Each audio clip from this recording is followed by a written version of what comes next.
Asterisk in the scorching heat of the military base. Tension hung thick in the air as General Marcus Hawley marched across the training field with sharp, impatient steps. His eyes scanned the long row of young soldiers lying prone on the dusty ground, rifles ready, fingers trembling slightly on their triggers. The general's voice boomed across the open terrain as he repeated the same command he had shouted for the last 10 minutes. We need one volunteer sniper now. One man who can make the shot no one else here can. But each time his demand echoed, silence followed. The soldiers exchanged nervous glances, unsure whether stepping forward would mean glory or disaster. The target set up nearly a mile away shimmered in the rising heat, barely visible to the naked eye. The challenge was simple but brutal. One bullet, one impossible distance, one chance to prove skill beyond ordinary limits. Yet none dared to volunteer. Behind the firing line, inside a small wooden shed that served as the base kitchen, a 79-year-old cook named Walter Briggs wiped sweat from his forehead with the back of his trembling hand.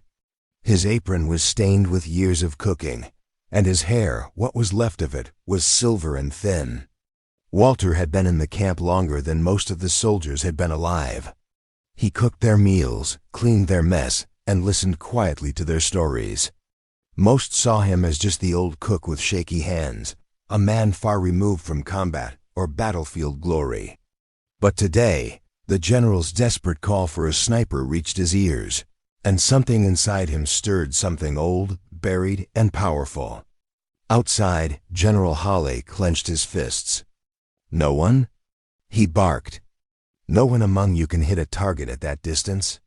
What kind of soldiers are we training?" Still, not a single soldier stepped forward. The general was moments away from exploding when he heard slow, uneven footsteps approaching behind him. The soldiers turned their heads, confused. Walter Briggs emerged from behind the kitchen shed, wiping his hands on his apron. The general blinked in disbelief. "Walter, this is a military exercise," Hawley said, trying to hide his irritation. "Go back to the kitchen. We need a sniper, not a stew maker." Walter didn't slow. He walked straight to the general, his back curved with age but his eyes strangely steady. "You need a volunteer," Walter said calmly. "I'm volunteering." The soldiers erupted in laughter. One whispered, "The old man can barely lift a frying pan. How will he lift a rifle?" Another snickered. "Does he even know which end the bullet comes out of?" But Walter remained unfazed. The general stared at him, torn between disbelief and curiosity. "Walter," he said, lowering his voice, "this isn't a small task. That shot is nearly impossible. It requires a sniper's patience, breath control, discipline, and experience. You're almost 80. Walter's lips curled into a faint smile. "General, I wasn't always a cook." Those 6 words froze the general. A memory tugged at the back of his mind. Rumors he had once heard about Walter Briggs, stories no one fully believed. Stories of a man who had vanished from military records decades ago. Walter walked to the firing line with slow determination. A few soldiers, still amused, handed him a rifle. Their smirks faded when they saw how naturally Walter's hands settled on the weapon. Shaky moments before, his fingers were now steady in a way that only decades of old training could explain. Walter lay down on the ground, stretching out with the rifle, as if his bones remembered the posture instinctively. The chatter behind him fell silent. Even the wind hushed. The general stepped closer. "Walter, are you sure about this?" "Just tell me the distance and the wind speed," Walter said without removing his eye from the scope. The general swallowed, then responded, 980 yards. Wind blowing east 5 miles per hour. Walter adjusted the scope by hand, without tools, his movements precise and practiced. The general watched, stunned. No young soldier could adjust a scope that swiftly or confidently. Walter inhaled slowly, deeply, his chest rising and falling like he had done this thousands of times before. The world around him faded, the soldiers, the heat, the general's worried eyes. All that existed now was the rifle, the bullet, and the target glimmering in the distance. For the first time, the soldiers saw something in the old man they had never seen before: focus, intensity, and unshakable calm. Walter whispered to himself, "One shot." Just like old times. Then he squeezed the trigger. The crack of the rifle thundered across the training field, startling birds into flight. The bullet tore through the hot air, spinning silently toward the distant target. For a moment, no one breathed. The general lifted his binoculars, eyes narrowing as he searched for the impact. Then his jaw dropped. A perfect hit. Dead center. The soldiers exploded in gasps and shouts. "No way! He hit it! He actually hit it! How did he do that?" Walter slowly sat up, handing the rifle back to the stunned soldier beside him. His hands were steady in a way that made everyone question what they thought they knew about him. The general approached him, voice low. "Walter, who are you really?" Walter took a long breath, looking out toward the distant hills. Memories flickered in his eyes, memories of missions long classified, teammates lost, and a career that had vanished into secrecy. "I'm just the cook," he said with a gentle smile. "At least, that's who I've been for a long time." The general wasn't convinced. The precision of that shot was beyond elite. It was the kind of shot only a legendary sniper could make. As the soldiers crowded around Walter, asking questions and praising him, he quietly stood, brushing dust off his apron. "Lunch will be ready in an hour," he said softly. "Don't be late." He walked back toward the kitchen, leaving behind stunned silence.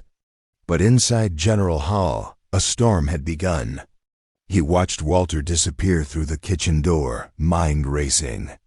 There was much more to the old cook's story. Something hidden, something dangerous. And the general knew he had to uncover it.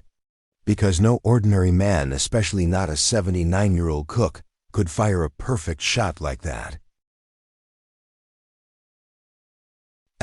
General Hawley couldn't shake the image of Walter's perfect shot from his mind. The rest of the day passed like a blur as he watched the old cook move around the kitchen with calm efficiency, stirring pots, slicing vegetables, and ringing the meal bell like nothing extraordinary had happened. But the general saw it differently. What Walter displayed wasn't luck, talent, or old age experience. It was mastery. Dangerous mastery. That night, after the soldiers had eaten and the lights in the barracks dimmed, Hawley walked quietly toward the kitchen. The door was slightly open, and a soft yellow glow illuminated the room. Walter sat alone at the wooden table, polishing a small metal box. The general cleared his throat. "Walter." Walter looked up slowly, offering a tired smile. "General, what brings you here at this hour? Hungry again?" Hawley stepped inside, closing the door behind him. "I have questions," he said firmly. Walter sighed. "I figured you would." Hawley pulled out a chair and sat across from him. "That shot today, no ordinary sniper could make it. It takes years of elite training. Even then, only a handful of people in the world could pull that off. So tell me, who are you really?" Walter leaned back, fingers interlocked, gaze distant. "I was hoping that part of my life would stay buried." "Not anymore," the general replied. "Not after today." Walter looked at him for a long moment, then nodded slowly. "All right. You deserve the truth." The general leaned forward. Walter took a deep breath. 45 years ago, I wasn't a cook. I was part of a covert unit known as the Silent Sight Division. We were ghosts, no records, no medals, no identities. Our job was to take the shots that changed wars before the wars began. Hawley blinked.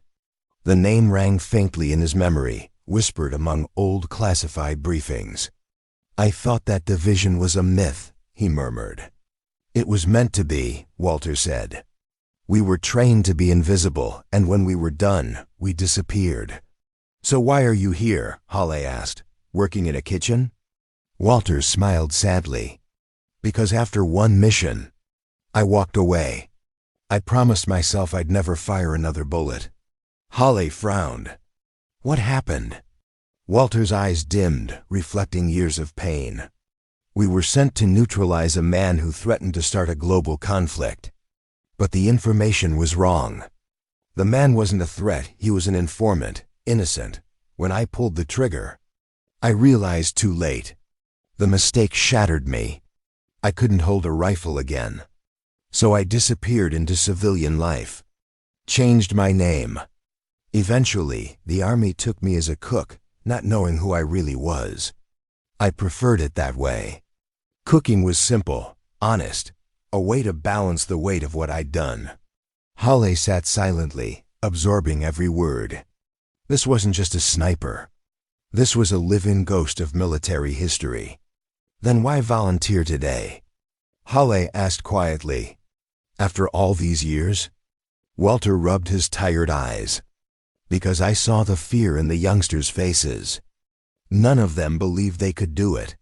Sometimes you just need to show them the impossible is possible. Give them confidence. Give them hope." The general shook his head. "You didn't just give them hope, Walter. You stunned the entire base.